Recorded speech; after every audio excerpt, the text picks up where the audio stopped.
How to zoom video in InShot. Hey everyone, welcome back to the channel. In this video we're going to learn how we can zoom the videos in InShot, so make sure to watch the video till the end. Now if you want to zoom video in InShot, it's actually a bit of a simple process but might be confusing for beginners. So once you are on the editing timeline, so first of all you have to choose the part where you want to zoom it, right? So and there just select your media here. So let's say I want to zoom from here to here.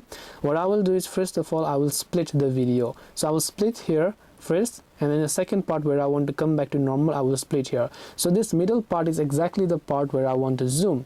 So to zoom it, what I can actually do is I can simply actually use some of the effects that I can find over here, right? So there you can see effect, and over here you should be able to see all the effect that you would be able to see, such as fade, jump, zoom, or anything like that. So slow zoom also you can do, or jump zoom also you can do. If you want to do slow zoom, select that. You can select the value over here as to how much zoom you want, then you can also select that. So depending upon how much zoom you want to do, select that, right?